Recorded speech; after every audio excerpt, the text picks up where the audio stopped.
psychic self-defense. What do you do if psychic attack comes your way? How do you defend yourself? How do you know for certain that this is actually happening? The last question is more important than the others, for all too often the would-be occultist allows his most powerful tool, the imagination, to run amok.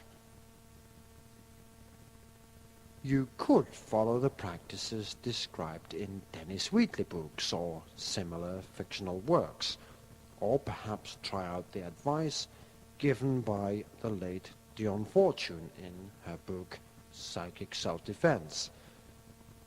Regrettably, neither will work. Unless you know what you are doing and understand what you are saying, you may as well throw popcorns at the demons of hell. That is, if they bother to turn up in the first place. Let's put aside all fiction, flights of fancy, and impractical and little understood symbols like the pentagram, and move into the world of reality. I said earlier that the most important question was the last one. Before you leap to the conclusion that you are under psychic attack, you must ask the following questions. 1. Exactly what is wrong?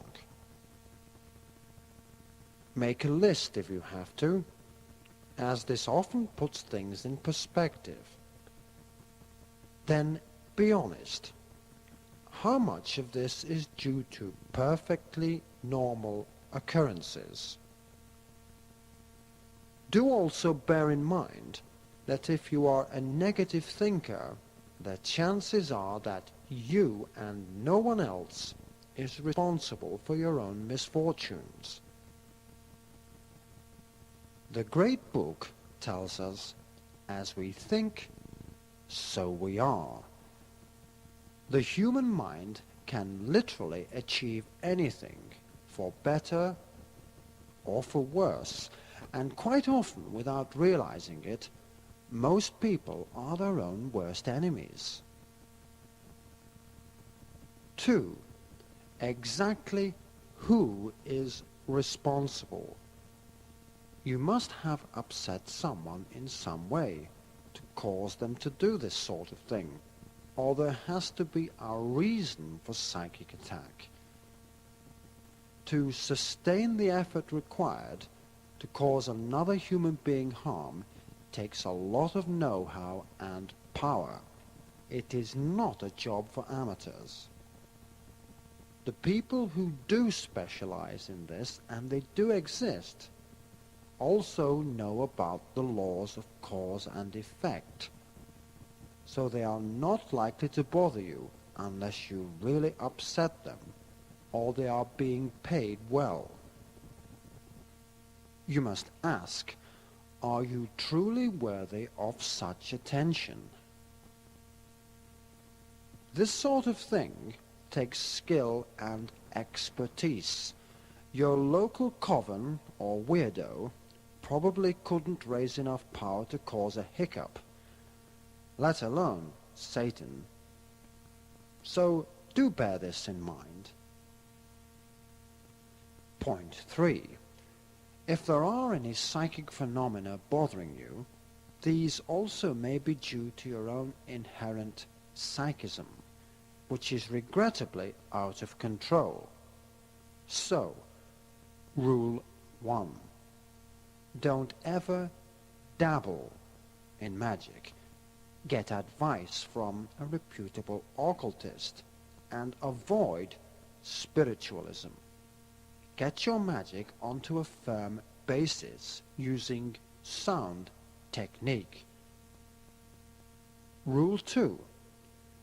If you haven't been involved in anything like this, please don't rush out and get exercised. This is pointless.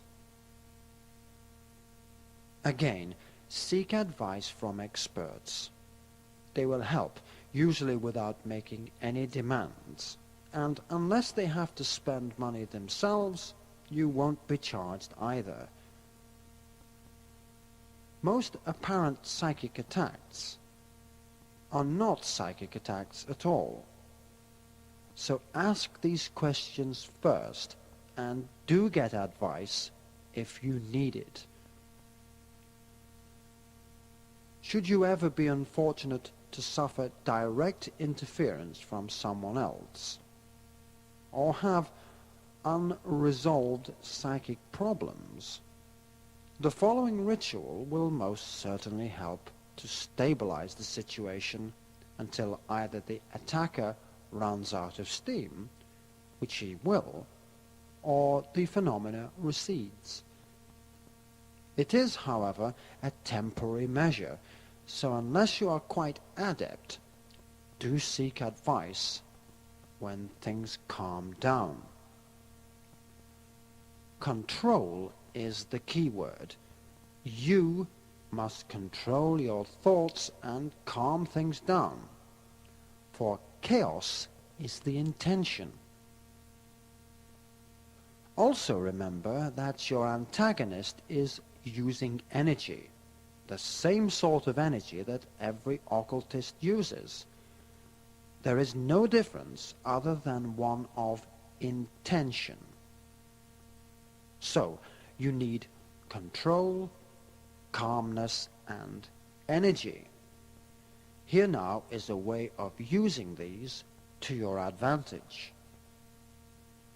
When you are absolutely certain that something is wrong, first find somewhere quiet. Then sit down and gradually gain control by breathing slowly in and out.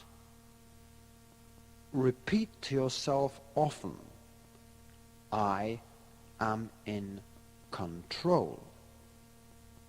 I am calm. Feel yourself becoming calm and getting stronger. Take as long as you like with this. Remember that it's your opponent's time that you are wasting, not yours. Give yourself the positive thought that you do not have to accept the energy directed at you. You can and will reject it utterly. Gradually, see in your imagination a spark of bright light within your heart, which grows brighter and brighter until it illuminates the entire room. See it pushing away all negative forces. This isn't a silly exercise. This is very important and it does work. Again, hold this for as long as you like. Now, connect yourself to the highest and mightiest force in the universe. Call it God, divinity, the universal mind, or whatever you like. But do realize and bear in mind that no request made to this power is ever refused.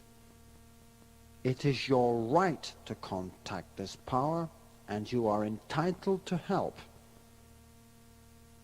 To do this, see in your imagination a bright star above your head. Beneath your feet, a cube of solid black stone. Right in front of you is a shining sword.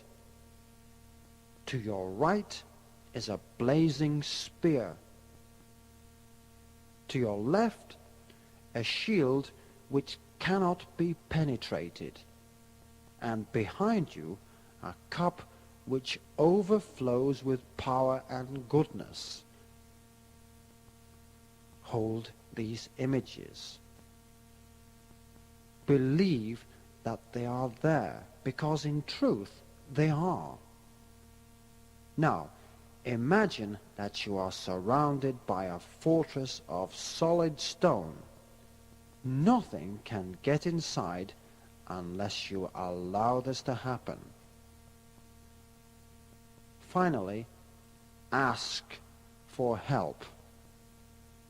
Ask for power to defeat this attack. Don't be afraid and don't feel silly. Just ask with sincerity. Stay calm and expect help. It will come. After a while, you will notice that it is getting calmer, and you will realize that it is over and that you are safe. This method works for a variety of reasons which are too lengthy to discuss in this short article.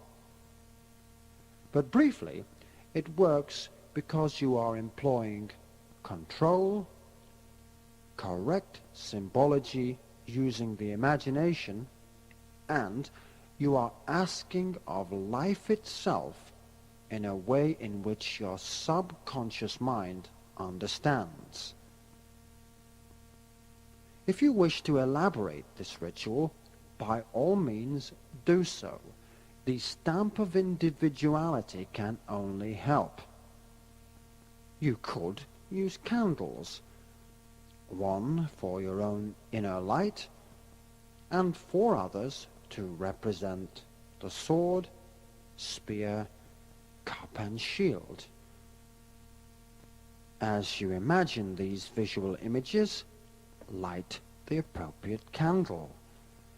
Also, an image doll may be used as a representation of your attacker, and this may be restrained in some way, usually by wrapping it in a cloth and burying it. Use a little ingenuity. As it's your problem, your imagination will suggest ways of dealing with the problem. Do remember never to attack someone else, not even your assailant. You may be wrong, and this person may not be responsible. On the other hand, you are entitled to defend yourself against oppression like this. This right not only works for psychic attack, it also helps to clear unwanted psychic activity.